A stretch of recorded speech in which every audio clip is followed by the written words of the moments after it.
Hello, मैं हूँ सिद्धार्थ। मेरी दुनिया में आपका स्वागत है। यहाँ स्वाभाविक तौर पर सब विचित्र है। मेरे मेहमान को स्वर्ग में बाइबल के सबसे शक्तिशाली वचनों का प्रकाशन प्राप्त हुआ है। ये वचन पहाड़ों को टाल सकते हैं, नर्क को थरथरा सकते हैं। हम लौटेंगे। Sid Roth has spent over 40 years researching the strange world of the supernatural. Join Sid for this edition of It's Supernatural. Hello, मैं हूँ सिद्धार्थ और मेरे साथ मेरे प्रिय मेहमान हैं डॉक्टर केविन ज़ेडाई। केविन को जो लोग नहीं जानते, मैं उनका परिचय करा देता हूँ। ये आपातकाल कक्ष में थे जहाँ इन्हें बेहोश किया गया था। अपनी बेहोशी में ये मर गए और स्वर्ग चले गए। वहाँ इनके अंदर इतना अधिक प्रकाशन भर दिया गया कि जब कुछ देर बाद ये जमीन पर लौटे कि इस प्रकाशन को बांटे, अब आपको कैसा लगेगा कि एक स्वर्गदूत अपने साथ आपको स्वर्ग ले जाए, एक खास कमरे में जिसे प्रकाशन का कमरा कहा जाए। मुझे जरा ये कहानी बताइए। सुनिए, मैंने जरा भी इस बात की उम्मीद नहीं की थी, पर एक रात जब मैं उठा, मेरी पत्नी मेरे बगल में ही थी, तो मुझे मालूम था मैं अपने घर पर ही हूँ। पर मुझे वहाँ एक व्यक्ति दिखाई दिया। वो मेरे पैरों की तरफ खड़ा था, वो चमक रहा था और मैंने उस जैसा पहले भी देखा था। वो एक स्वर्गदूत था, पर एक खास किस्म का स्वर्गदूत था।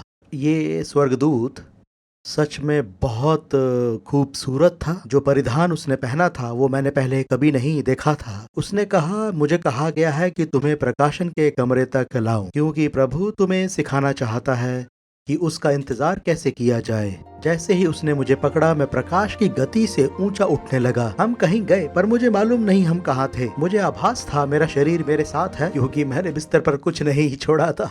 खैर, मुझे समझ नहीं आया मेरा शरीर मेरे साथ है कि नहीं, पर मैं जब वहाँ पहुँचा तो मैंने एक बहुत बड़े कमरे में प्रवेश किया। वो एक बहुत बड़ी लिफ्ट के जैसा कमरा था, या शायद कोई बड़ा कमरा था। वहाँ पर यीशु मेरे सामने खड़ा था। मैं और ये स्वर्गदूत अंदर आए। यीशु ने मुस्कुराते हुए कहा, पिता का इंतजार करते हैं। तो मैंने कहा, ठीक है। इस स्वर्गदूत ने सर झुकाया, तो जब मैंने उसे ऐसा करते हुए देखा तो मैंने भी अपना सर झुका दिया। इसके तुरंत बाद मुझे लगा जैसे वो कमरा ऊपर उठ रहा है। वो लिफ्ट जैसा कमरा बहुत तेजी से ऊपर उठ रहा था। अचानक मेरे मुंह से निकला, हम बहुत तेजी से ऊपर उठ रहे हैं। मैंने यीशु की तरफ देखते हुए कहा कि हम और कितना ऊपर जाएंगे। उसने कहा, ये तुम पर निर्भर करता है, तुम कितना ऊंचा जाना चाहते हो। मैं चुपचाप इंतजार करता रहा, फिर वो कमरा रुक गया। अब अचानक इस कमरे का दरवाजा खुलता है। जब मैंने बाहर देखा तो मुझे पृथ्वी दिखाई दी। वो मेरे बहुत नीचे थी। तमाम देश, यहाँ तक कि घरों की रोशनियां दिखाई दे रही थी। मुझे ये शब्द सुनाई दिए, देखो तुम्हारी समस्याएं मेरी दृष्टि के अनुसार कितनी छोटी हैं। उसने कहा, जा मेरे लोगों को बता कि वो भी इस प्रकाशन के कमरे में आए और यहाँ आकर मेरा इंतजार करें, और वो अपने संसार को परमेश्वर के दृष्टिकोण के अनुसार देख पाएं। फिर उसने कहा, जब हम उसकी प्रतीक्षा करते हैं तो वो हमसे बात करता है। उसने कहा, बहुत सी आवाजें हैं जो हमारे इरादों और समय को चुनौती देती हैं। ये वो मीडिया के बारे में कह रहा था और उन बातों के बारे में जो हमारे चारों ओर होती हैं। तो उसने कहा, तुम्हें इस कमरे में आना चाहिए और परमेश्वर की दृष्टि के अनुसार अपनी समस्याओं को देखना चाहिए। और एक ही क्षण में मेरे सामने मेरा जीवन काल पूरा हो गया। मैं उन सब बातों में कामयाब हुआ जो परमेश्वर ने मुझे करने को कही थी। मैंने देखा कि मैंने कितने लोगों को वापस लौटने के बाद प्रभावित किया था। कितने लोगों से मैंने प्रेम किया और उन्हें ये सच्चाई बताई और उन्हें उस कमरे तक ले गया। तो मैंने एक ही क्षण में अंत को उसकी शुरुआत में देखा। आज मैं सबके लिए यही चाहता हूँ, जैसा यीशु ने दिखाया, कि हमें सीखना चाहिए प्रभु का इंतजार करना। हमें ये करना चाहिए। ठीक है, ये मैंने कई बार सुना है जी, पर ये कैसे होता है? ठीक। आप प्रभु की प्रतीक्षा कैसे कर सकते हैं? पहली बात जो यीशु ने बताई कि हमें अपने वातावरण को नियंत्रण में करना होगा, ये सही बात है। और ये हो सकता है कि हम 10 मिनट के लिए कहें कि कोई फोन नहीं होगा, 10 मिनट के लिए कोई बातचीत या कोई बाहरी जानकारी नहीं चाहिए, कोई बाहरी प्रभाव नहीं, सिर्फ उसमें डूब जाएं। उसने कहा, जब तुम दूसरी आवाजों से छुटकारा पाओगे तो पिता की आवाज को स्पष्ट रूप से सुन पाओगे। पर क्या होगा अगर ऐसे विचार आए कि मेरी कार आज शायद किसी गलत जगह पर पार्क है? ऐसी बाधाओं के लिए आप क्या करते हो? मेरे ख्याल से मैं ऐसे विचारों को टाल देता हूँ और उन्हें कैद कर लेता हूँ। पौलुस कहता है हमारी लड़ाई के हथियार शारीरिक नहीं है, वो गढ़ों को ढाने के लिए परमेश्वर के द्वारा सामर्थ्य हैं। वो कहता है हर भावना मसीह के आज्ञाकारिता के अधीन हो। तो मैं हर भावना और कल्पना को कैद कर लेता हूँ, कमरे से फेंक देता हूँ और उन 10 मिनट में किसी को आज्ञा नहीं देता कि मेरे विवेक को किसी तरह से प्रभावित कर सके। उस समय मैं अपनी आत्मा को पूरी तरह से समर्पित कर देता हूँ। नहीं, मैं फिर दोहराता हूँ, आप मर गए थे, आप स्वर्ग में गए, आपने ये अनुभव किया, पर एक औसतन मनुष्य क्या करेगा?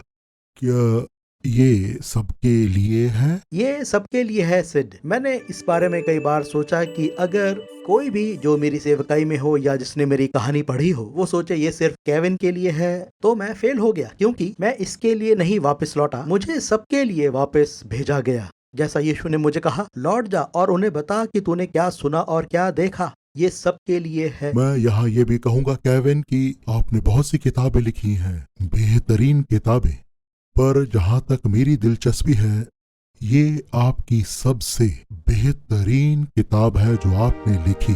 इस किताब का शीर्षक भी वही है जो आपने कहा या परमेश्वर ने कहा, सामर्थी वचन। मुझे इन शक्तिशाली शब्दों के बारे में कुछ बताएं। ये बड़ी दिलचस्प बात है जो मैंने ये किताब लिखी है। इसे लिखे हुए थोड़ा समय हो गया, इसमें देरी हो गई, पर अब समय है मुझे जो स्वर्ग में दिखाया गया और जैसा मुझे यीशु ने कहा कि इस तरह से सब कुछ की सृष्टि शुरू हुई, वचन या शब्द के द्वारा। परमेश्वर अपने सिंहासन पर था और उसने कहा और संसार बनने लगे उसके वचन के द्वारा। इसी तरह सब कुछ रचा गया। इब्रानियों 11:3 कहता है कि सारी सृष्टि की रचना परमेश्वर के वचन के द्वारा हुई। जो कुछ भी देखने में आता है सब बनाया गया। तो वचन बहुत महत्वपूर्ण है, जैसा यीशु ने मुझे कहा, जो मरकुस 11:23-24 में भी लिखा है। ये बहुत खास बात है। ये शब्द, ये सामर्थी वचन बहुत महत्वपूर्ण है, क्योंकि हम स्वर्गीय आयामों से इस सांसारिक आयाम में प्रदान करते हैं। हमारा शत्रु चाहता है कि ये शब्द हमारे शब्द भंडार से दूर हो जाएं। अब यहाँ बहुत सारे शब्द या वचन हैं जो आपने लिखे हैं, जैसे विश्वासी की मंजिल या पश्चाताप। इनका क्या उद्देश्य है? आखिर क्या उद्देश्य है इन सामर्थी वचन का? इन सामर्थी वचन का उद्देश्य है कि इस आयाम में परमेश्वर के राज्य को स्थापित करना। स्वर्ग में परमेश्वर का राज्य तो पहले ही से है, परंतु परमेश्वर चाहता है कि वो इन बातों की घोषणा करते रहें और उनके शब्द उसके वचन से मिलते रहें और इस आयाम में फैलते जाएं। ये उसके ढांचे को बनाते हैं, सृष्टि करते हैं और परमेश्वर के किए हुए कामों को लागू करते हैं। और जैसा मैंने पढ़ा है उत्पत्ति के पहले अध्याय में कि परमेश्वर का आत्मा पृथ्वी पर मंडराता था, तो इन सामर्थी वचन के विषय में यीशु मसीह ने मुझ पर प्रकट किया कि कैसे परमेश्वर के आत्मा के मंडराने की कंपन उसके मुंह के निकले वचन को जन्म दे रही थी। शब्दों के द्वारा निकली कंपन, जैसे इब्रानियों में लिखा है, उसके ही कारण से उसके मुंह से कहे हुए शब्दों के अनुसार सृष्टि होती चली गई। मैं अभी भी उस आत्मा के जन्म देने वाली कंपन को महसूस कर रहा हूँ, क्योंकि मेरी आत्मा उन शब्दों को समझ रही है जो वो कहना चाहता है। क्या इसीलिए वो बारंबार स्वर्ग का राज्य परमेश्वर का राज्य कहता है? क्या इसीलिए हमारा उद्देश्य है कि हम उसे दोहराते रहें? क्या इसके यही मायने हैं? जी हाँ, यही है सिद्ध। उसने मुझे इस किताब में कुछ ऐसे शब्द भी दिए हैं जिन्हें आप शायद सुनना नहीं चाहेंगे। जैसे उसने मुझे एक शब्द दिया, प्रभुत्व। आपने ज्यादातर अधिकार शब्द का प्रयोग किया होगा, पर प्रभुत्व एक भारी शब्द है। ये राजा और राज्य से संबंधित है और उसके प्रभुत्व से। और अब जब ये किताब कुछ ऐसे समय में प्रकाशित हुई है जब हम निश्चित रूप से देखेंगे कि इस साल में इस पृथ्वी पर स्वर्गीय आयाम में बहुत तेजी से बढ़ोतरी होगी। आपका कहना है ये शब्द दुश्मन को पूरी तरह कमजोर कर देंगे और अलौकिक परिवर्तन लाएंगे। आपने तो इन वचन को स्वर्ग से काम करते देखा है कि वो पृथ्वी पर बदलाव लाते हैं। हाँ सिद्ध, जैसे ये शब्द है यीशु के लहू में पश्चाताप, या ये शब्द है प्रभुत्व, या एक विश्वासी की मंजिल। मैंने ऐसे शब्दों से छोटी छोटी लहरें उठती देखी हैं जो दुष्टात्माओं का नाश कर रही थीं, जैसे उन्हें किसी तरह का करंट लग रहा हो या उन्हें जैसे मार पड़ी हो और वो घबरा जाती हैं, वो भौचक्की रह जाती हैं, जैसे उन्हें कोई झटका लगा हो। तो मैंने सोचा मुझे लोगों को इन शब्दों के बारे में बताना चाहिए, क्योंकि इनमें से अधिकांश शब्द आज मसीही लोगों के शब्द भंडार में है ही नहीं। उन्हें इन शब्दों से ठोकर लगती है, जैसे लहू, यीशु का लहू या क्रूसित जीवन जैसे शब्द उन्हें अजीब पर लगता क्या है। होता है हमारे संसार में जब एक विश्वासी इन्हें कहता है, जो आप सिखाते भी हैं, ये इन वचन के बारे में सिखाते हैं। ये कोई जादुई बातें नहीं है कि आप कुछ भी कह दो। आपको इन्हें बहुत गहराई से समझना होगा कि इन वचन के मायने क्या हैं। आप इन्हें कहें।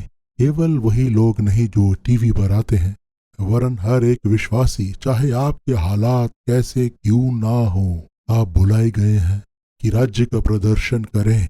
आप बुलाए गए हैं कि परमेश्वर के शासन में चले, कि आप उसके राज्य को दर्शाएं। आप कई ऐसे लोगों को जानते होंगे, उन्हें केविन या मैं कभी ये बात नहीं बता पाएंगे। हम उन्हें जानते भी नहीं हैं। इस ग्रह पर आपसे बेहतर और कोई व्यक्ति नहीं है। परमेश्वर के साथ संबंध ही आपकी सेवकाई है। आने वाला परिवर्तन केवल पंच विधिवत सेवकाई नहीं है। आगामी परिवर्तन विश्वासियों के लिए है। विश्वास करने वालों में ये चिन्ह दिखाई देंगे। आने वाला समय विश्वास करने वालों का है और पिता परमेश्वर के साथ उनके संबंध का है। वो अब बाहर निकलेंगे और यीशु जैसे काम करेंगे। और इस प्रकाशन में मैंने ये भी देखा कि हर एक विश्वासी अनमोल है। वो अपने घर में है और अपने बच्चों और उनकी माँ की सेवा कर रहे हैं, पर उनके कहे वचनों में बहुत ताकत है। वो इस क्षेत्र में जरूर उतरेंगे। सेवकाई में आने से पहले बहुत सालों तक आप एक फ्लाइट अटेंडेंट रहे थे, तो आपको इस कंपन या इन वचन ने कैसे प्रभावित किया एक फ्लाइट अटेंडेंट होने के नाते?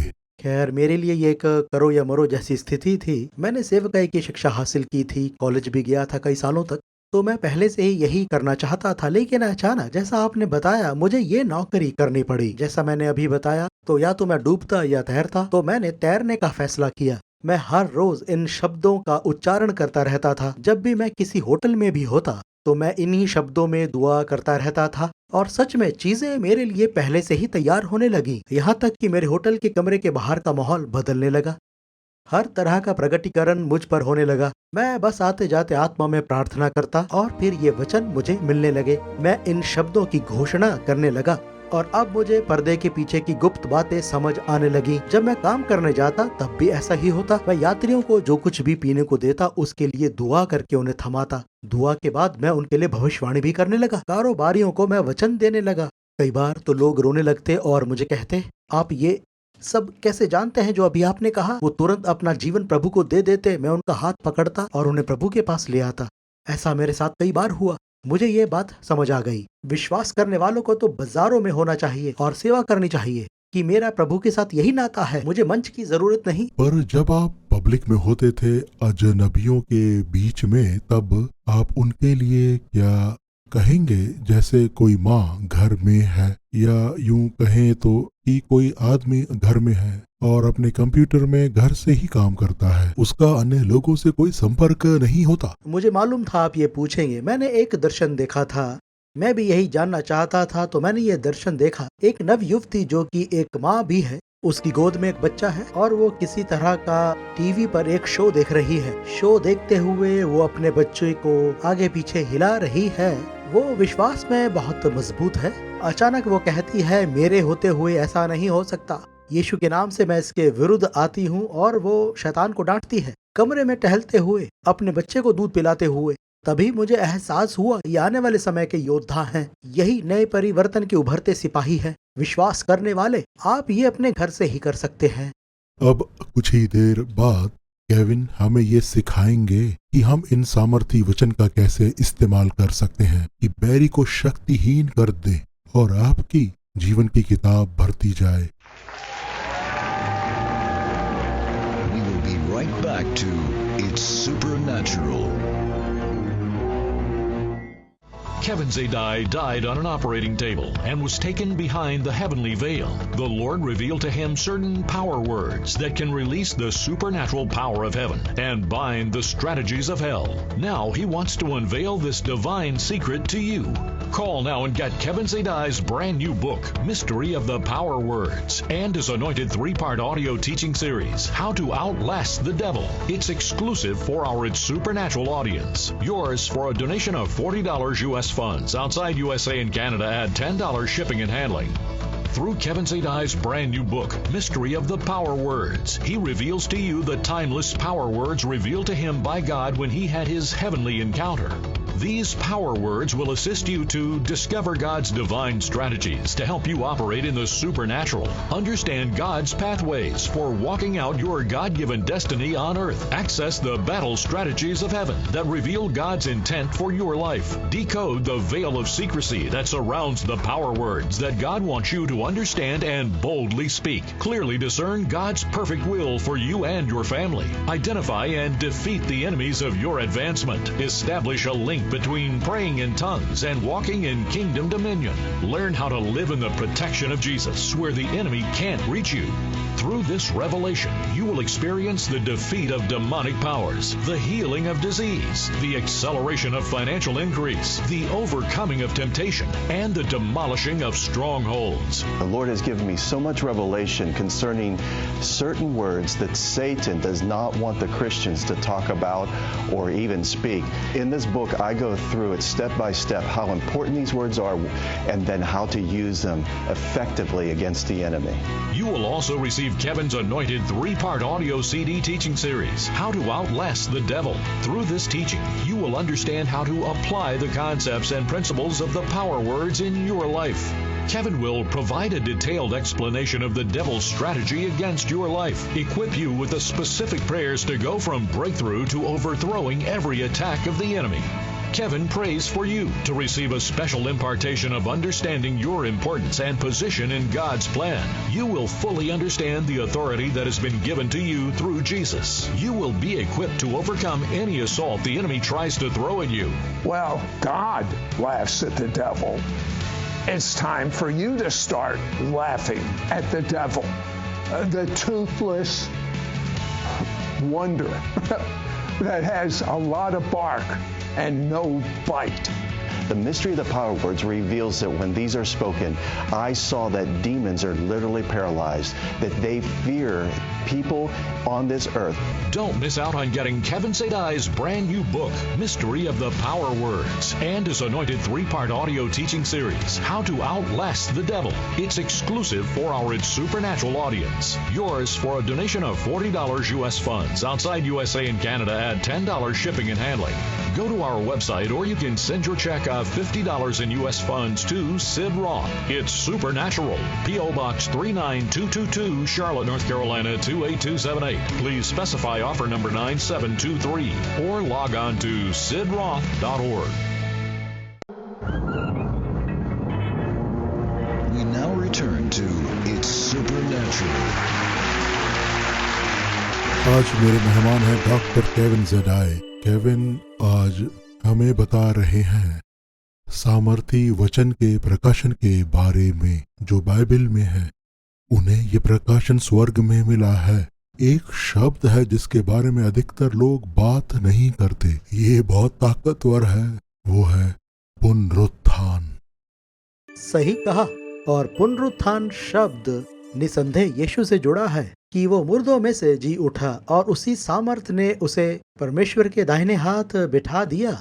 ये एक अद्भुत सामर्थ है। मुझे इसके बारे में भी प्रकाशन दिया गया। जहाँ तक उसका हमसे लेना देना है तो वो हमसे हनोक सी चाल चलवाता है, क्योंकि वही सामर्थ जिसने यीशु को मुर्दों में से जीवित किया, पौलुस कहता है, वही सामर्थ हम में है जो हमारी नाशवान देह को सजीव करता है। यानी इस सामर्थ के द्वारा हमारी शारीरिक काया का अद्भुत आत्मिक रूपांतर होता जाता है। यानी हमारा शरीर चंगा हो जाता है जी। और इसमें ईश्वरीय ताकत आ जाती है, हम बलवंत हो जाते हैं। जी, इसलिए प्रतिदिन मुझे इसका लाभ उठाना चाहिए, ये सोचते हुए कि कैसे मूसा को परमेश्वर ने कहा प्रभु ने बताया शायद जब पहाड़ पर मूसा था तो वहाँ उसके लिए जीवन क्या था कि वो लगातार खड़ा रहा। मूसा की उम्र बढ़ी नहीं, परमेश्वर को उसे मरने को कहना पड़ा। 120 वर्ष के पश्चात भी वो मरा नहीं था। तो यीशु ने मुझे कहा मैं ईश्वरीय जीवन में चल सकता हूँ। उसने कहा इसमें चंगाई है, ईश्वरीय सेहत है, ईश्वरीय जीवन है। मूसा के पास ईश्वरीय जीवन था। तो पुनरुत्थान की सामर्थ ऐसी सामर्थ है जिसका लाभ हमने नहीं उठाया। पर अगर आप कुछ लोगों को देखें जैसे जॉन जी लेक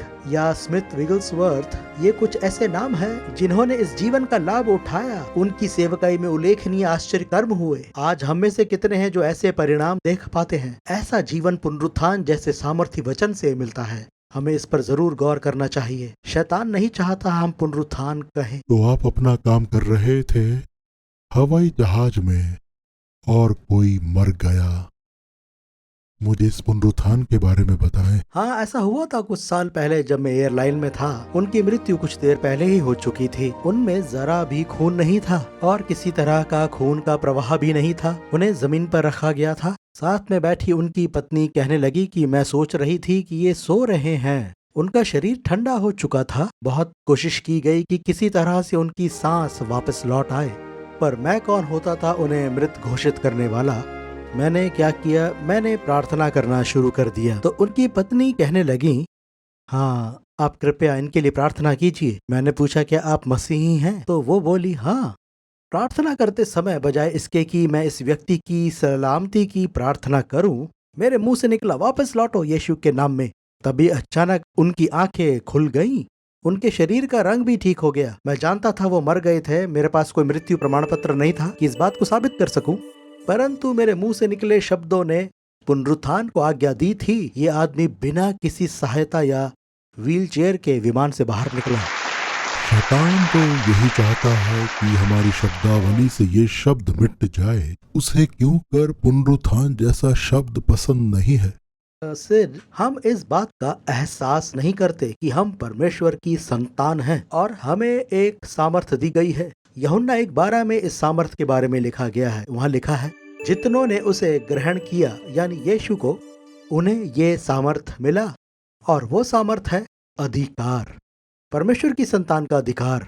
देखिए, हमें अधिकार दिया गया है। हमारे बोलने से परमेश्वर दर्शाया जाना चाहिए। हमें बोलते समय परमेश्वर जैसी वाणी बोलनी चाहिए। क्या ऐसा नहीं लिखा है इफिसियों 5:1 में कि हमें प्रिय बच्चों के समान परमेश्वर का अनुसरण करना चाहिए? जब हम ऐसे वचन कहते हैं तो हमारे पास वही अधिकार होता है जो यीशु के पास इस पृथ्वी पर था। जो कुछ मैंने भी कहा है, कुछ लोग इसका विरोध भी करेंगे, पर देखिए, हमें फिर से वही प्राचीन काल के चाल चलन को अपनाना होगा कि हम आत्मा में मजबूती से चलें और उसके वचन को कहते रहें। हमें इस पुनरुत्थान की सामर्थ्य में प्रतिदिन जीना होगा। इसका लाभ उठाना होगा।